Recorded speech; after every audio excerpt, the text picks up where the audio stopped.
Distinguished journalists, ladies and gentlemen, for some time now, a fake news story in the form of a video document has been going around on the internet and social media, attributing to the Cameroonian Defense and Security Forces heinous act of extrajudicial execution perpetrated on civilians. Obviously, this is another instance of gross misinformation whereby the alleged facts have nothing to do with the work of the Defense and Security Forces within the framework of the mission entrusted to them. In this vein of overt conspiracy, the video that is currently going around is nothing but an unfortunate attempt to distort actual facts and intoxicate the public. Its sincerity can be easily questioned with regard to the factual elements contained in this horrible trick play with voices causally affixed to visual sequences. Let me share with you some incongruous elements about this video which were analyzed by experts during the preliminary authentication procedures. The military staff involved in this operation visibly have the same phenotype, though the Cameroonian army is a national army that brings together all sociological components of the nation. Moreover, as it is customary in the intervention protocols of our army, operations are carried out without any consideration of ethnic or sociological background.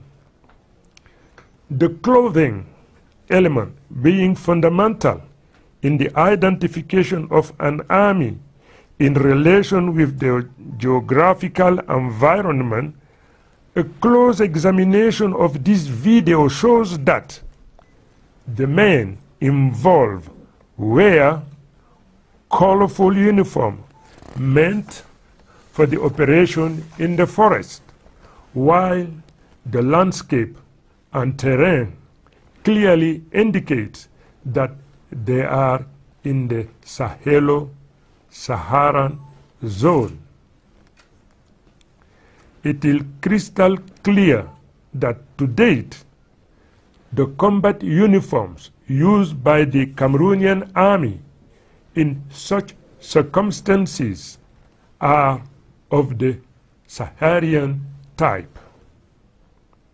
In addition, and still with regard to clothing as an identifier of the armed forces, the individual equipment of the Cameroonian soldiers engaged in that area are standard combat suit, namely heavy helmet, bulletproof vest, and ranger's boots. This is obviously not the case of the people in the video. The weapons displayed by the alleged soldiers presented in the video are not those used by the Cameroonian army in this area of operation. One of the men, calling himself Master Caporal Shosho Sisigon, does not wear any sign indicating his rank. On the other hand, the design of the parachute crates presented is not in conformity with the one used by the Cameroonian army. As you can see, there is no doubt about the deceptive nature of this sham. No doubt.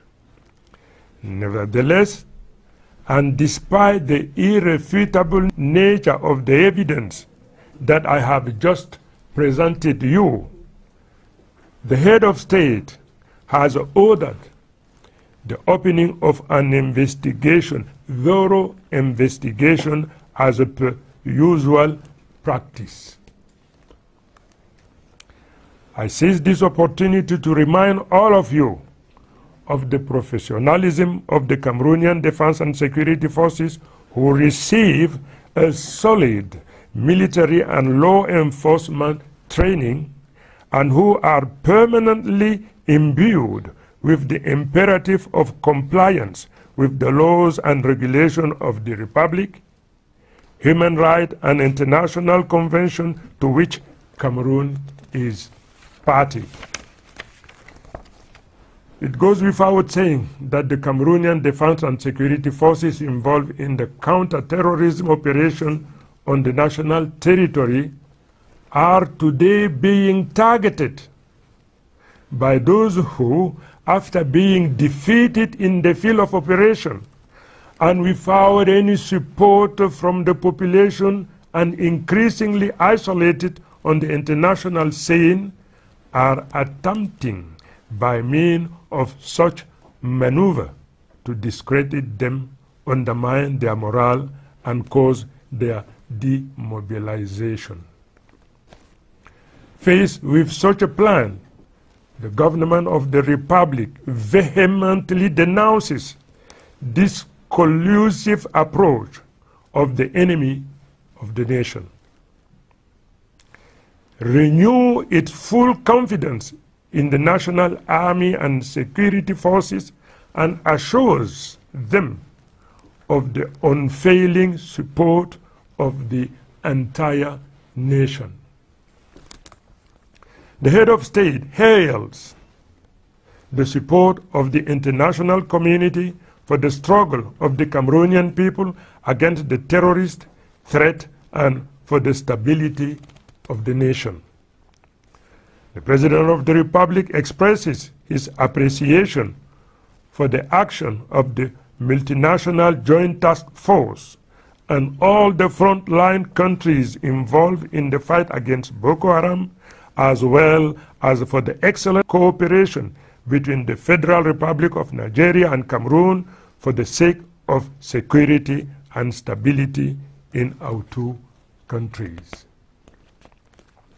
The head of state, His Excellency Paul Biya, Commander-in-Chief of the Armed Forces, reiterated his determination to defeat terrorism wherever it occurs, especially in the national territory, in strict compliance with the laws and regulations of the Republic and in line with the international instrument to which Cameroon has freely consented.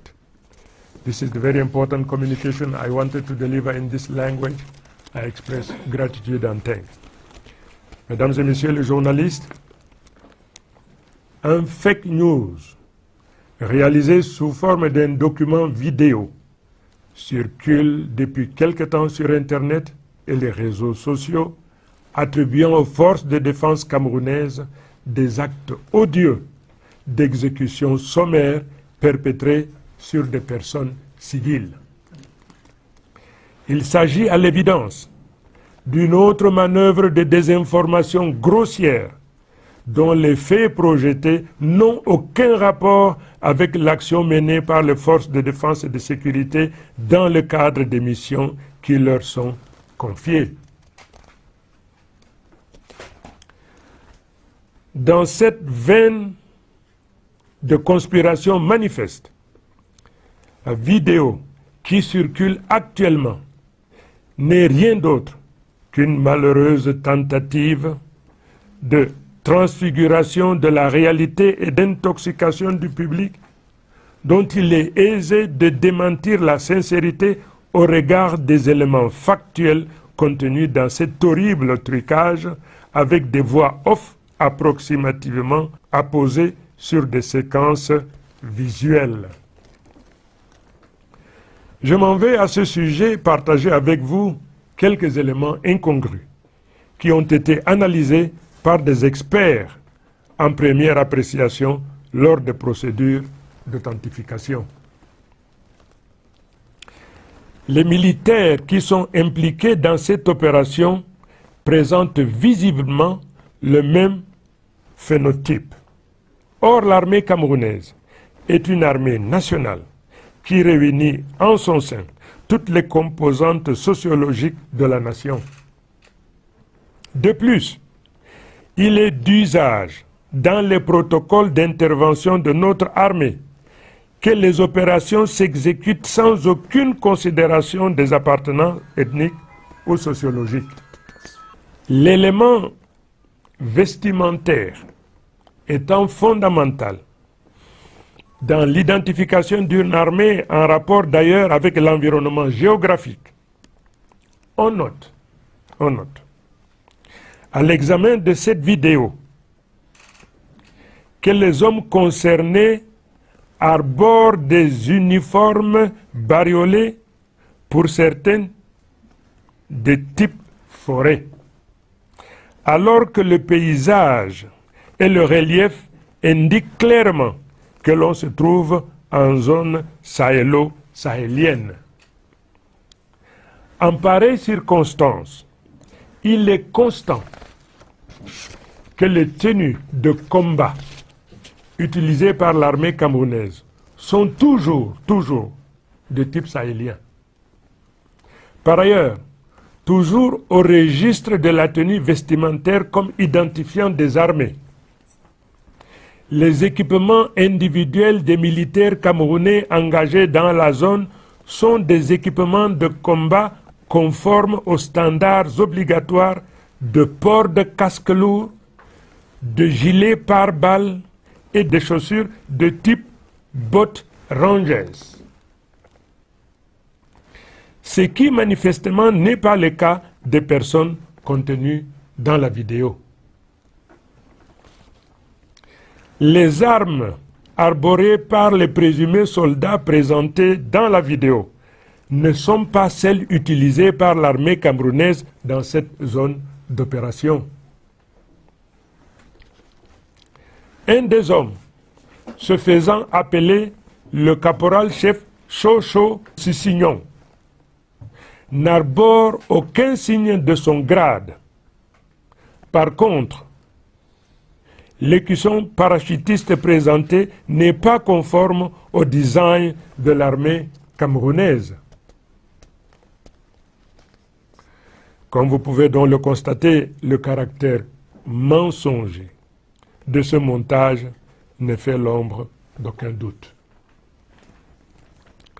Néanmoins, et en dépit du caractère irréfutable des éléments probants qui viennent de vous être présentés, le chef de l'État a prescrit l'ouverture d'une enquête conformément aux usages en la matière. Je saisis la présente opportunité pour rappeler aux uns et aux autres le professionnalisme des forces de défense et de sécurité camerounaises qui reçoivent une solide formation militaire et de maintien de l'ordre autant qu'elles sont en permanence imprégnées de l'impératif du respect des lois et règlements de la République, des droits humains et des conventions internationales auxquelles le Cameroun est partie. Il va sans dire qu'engagés dans des opérations de lutte contre le terrorisme sur le territoire national, les forces de défense et de sécurité camerounaises sont aujourd'hui la cible de ceux-là même qui, vaincus sur le terrain des opérations, démunis de tout soutien de la part des populations et de plus en plus isolés sur la scène internationale, tentent par de telles manœuvres de les discréditer, de saper leur morale et de provoquer leur démobilisation. Face à un tel dessein, le gouvernement de la République dénonce avec véhémence cette démarche collusoire des ennemis de la nation, renouvelle son entière confiance à l'armée nationale et aux forces de sécurité et les assure du soutien indéfectible de la nation tout entière. Le chef de l'État salue l'appui de la communauté internationale au combat que le peuple camerounais mène contre le péril terroriste et pour la stabilité de la nation. Le président de la République exprime toute sa reconnaissance à l'action de la force multinationale mixte et à celle de l'ensemble des pays de la ligne de front contre Boko Haram, de même qu'à l'excellence de la coopération entre la République fédérale du Nigeria et le Cameroun pour la sécurité et la stabilité dans nos deux pays. Le chef de l'État, son Excellence M. Paul Biya, chef des armées, réitère sa détermination à vaincre le terrorisme où qu'il se manifeste, et en particulier sur le territoire national, dans le strict respect des lois et règlements de la République et en parfaite conformité avec les engagements internationaux auxquels le Cameroun a librement consenti. Voilà, mesdames et messieurs les journalistes, ce que je voulais porter à votre connaissance, mais je voudrais profiter de l'occasion pour vous rappeler qu'à mesure que nous nous approchons de la date fatidique du 7 octobre, les forces de déstabilisation, les officines, les relais s'activeront naturellement pour ériger des obstacles, pour savonner la planche, pour essayer de démonétiser soit la classe politique ou nos forces de défense et de sécurité. Et je voudrais leur rappeler une chose, l'engagement de notre nation à rester unie face à une telle menace, et le peuple camerounais, de manière souveraine, le 7 octobre venu, décidera en toute connaissance de cause quant à qui présidera à ses destinées. This is the information I wanted to share with you, and as I said, as we are coming closer to 7th October, period during which our sovereign people will cast its ballot in favor of who will preside over our destiny, we are going to face such attempt to destabilize the nation. Let us understand it. Let us stand together. Let us be together in order to protect and promote what we have, which means this nation. This is the communication I wanted to share with you. I express gratitude and thanks. Je vous remercie.